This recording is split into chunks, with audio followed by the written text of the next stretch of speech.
Welcome to everyone to my forest.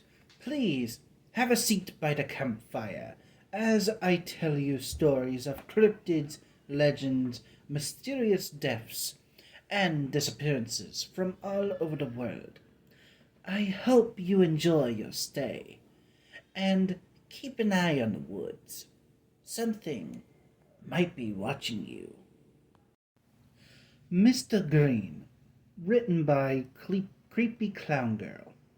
For reference, I am a female, and this is something that I experienced when I was either 24 or 25 in the early fall of one of those years, when I was a single mother of two daughters and we lived in a small town of Arizona called Whitman.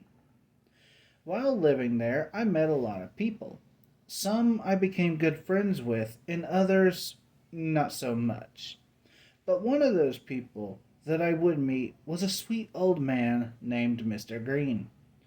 Mr. Green lived alone. He was a tall, lanky man that wore thick glasses, had shoulder length brow and gray hair, and a goatee.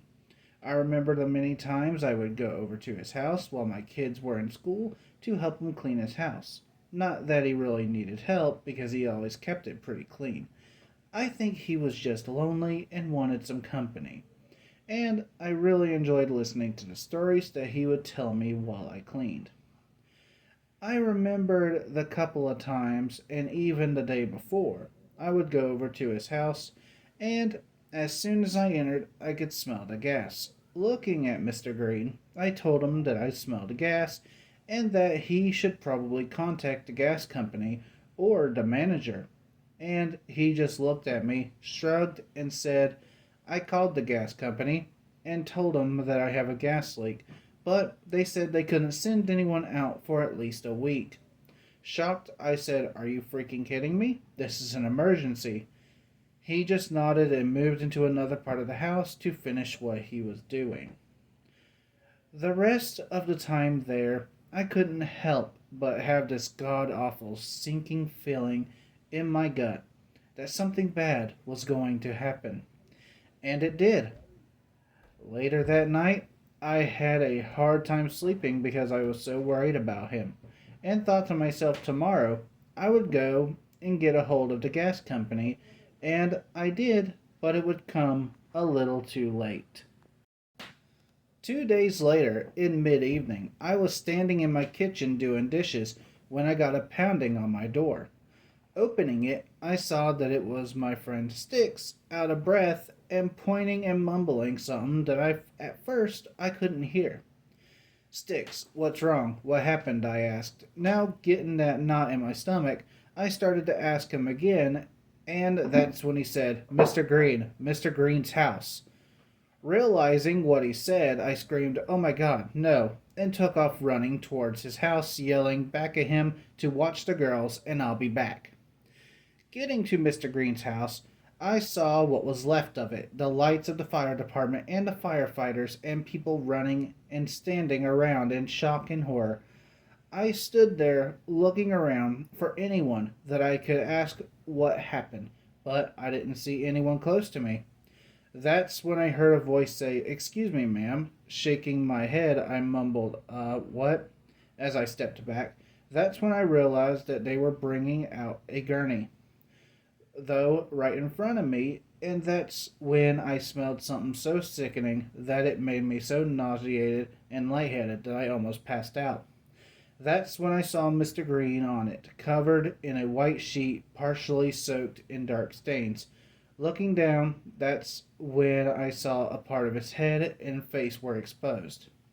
I gasped and tried to scream, but I couldn't. That's when one of the paramedics realized what was going on and tried to cover him, but they stumbled a little, and that's when his right arm fell out from under the sheet, lightly brushing up against my leg and dripping body fluids and water on my feet.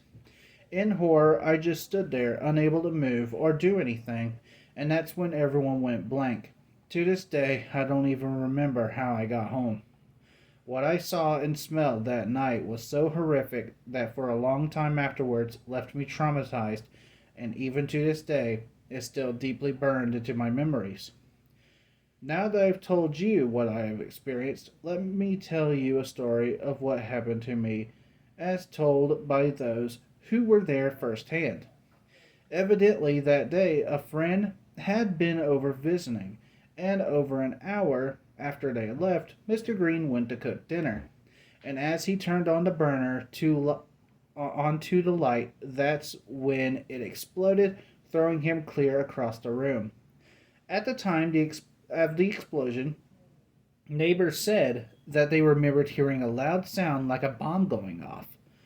Going outside to check on what happened, that's when they saw Mr. Green on fire and screaming for help. As someone called 911, one person grabbed a water hose while the others filled plastic containers with water and started spraying and dumping it upon him. They managed to put out the fire. That's when they saw that he was so severely burned that large parts of his body were blackened and skin was either hanging or falling off, and one of his arms and hands had partially been blown off by the explosion. After the fire department had got there and finished putting out the house fire, as the paramedics got there and attended to Mr. Green, who, according to one of the neighbors, despite his injuries, lived up to 10 or 15 minutes after the explosion. Mr. Green died a very painful and unimaginable death that could have been prevented if only one manager cared and wasn't so greedy. Hello, everyone, and I would like to thank you for watching this. I hope you enjoyed the video. If you did, please leave a like and share the video. And subscribe so that you don't miss another episode on my channel. Also, if you like my content on here, go check out my second YouTube channel.